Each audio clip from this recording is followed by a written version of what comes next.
तो hello friend. तो सबसे पहले मैं बात करूँ कि इससे पहले के वीडियो में मैं बता चुका हूँ कि इस चैनल पे क्या आने वाला है, कि कैसे क्या हम लोग कवर करेंगे जावा फुल स्टैक के बारे में। तो यहाँ पे आपको शो कर रहा होगा कि मैं लिख रखा हूँ जावा इंट्रोडक्शन टू प्रोग्रामिंग। ठीक है। तो यहाँ पे लिख रहा होगा कि 7 टॉपिक मैं लिख रखा हूँ। ठीक है। तो 7 टॉपिक में मैंने पहला है व्हाट इज कोड, दूसरा है input output variable, conditional statement, loop, all about pattern and method, function, array. ठीक है। तो 7 टॉपिक को हम लोग 7 दिन में कवर करेंगे। तो सबसे पहले मैं बात करूँ कोड के बारे में। ठीक है। तो कोड के बारे में बात करूँ तो अगर हमें किसी से कम्युनिकेट करना है तो हम लोग कैसे करेंगे? तो हिंदी और इंग्लिश या फिर जैसे लैंग्वेज में हम लोग यूज करना चाहें वैसे लैंग्वेज में यूज करके हम लोग कम्युनिकेट कर सकते हैं।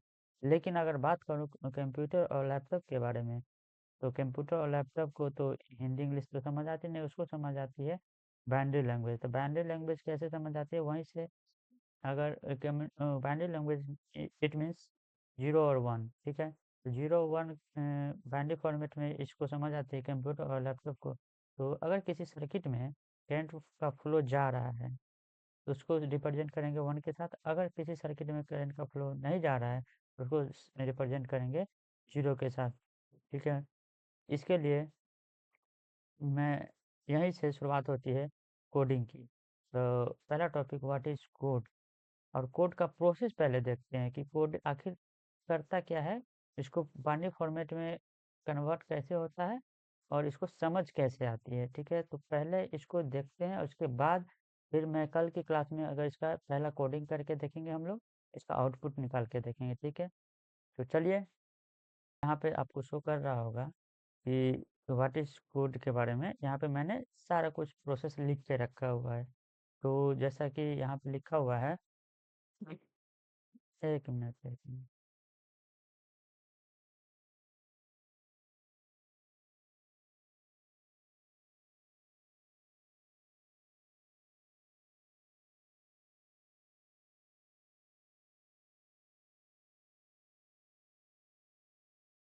तो यहाँ पे दिख रहा होगा कि लिखा हुआ है how is my code running. ठीक है।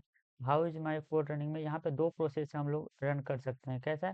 पहले कंपाइलर होता है और फिर जाके उसको एग्जीक्यूशन करते हैं। पहले कंपाइलेशन का प्रोसेस होता है, फिर जाके एग्जीक्यूशन करते हैं। तो कंपाइलेशन का प्रोसेस ये होता है कि हम लोग जब जेडीके डाउनलोड करते हैं तो उसमें एक जेआरई नाम का टूल होता है। उसमें जेआरई जेआरई जो होता है, जो जेआरई मतलब जावा रन टाइम एनवायरनमेंट। तो जावा रन टाइम एनवायरनमेंट में एक और होता है जो होता है जेवीएम, मतलब जावा वर्चुअल मशीन। ठीक है। तो वो उसके हेल्प से हम लोग क्या करेंगे, कंपाइलर जेआरई की हेल्प से हम लोग क्या करेंगे, पहले जो मेरा कोड होगा उसको कंपाइल करके हम लोग सोर्स कोड को कंपाइल करेंगे तो वो सोर्स कोड में आ जाएगा। ठीक है। तो पहला सोर्स कोड में जो मेरा होगा तो उसको क्या करेंगे, डॉट जावा एक्सटेंशन से मेरा फाइल सेव होगा, उसको क्या करेंगे, पहले कंपाइल करेंगे। हम अपना सोर्स कोड को पहले क्या करेंगे, कंपाइल करेंगे। कंपाइल करेंगे तो वो कंपाइलर जो होता है वो कहाँ होता है, जेडीके के अंदर होता है। जेडीके के अंदर क्या होता है, कंपाइलर होता है।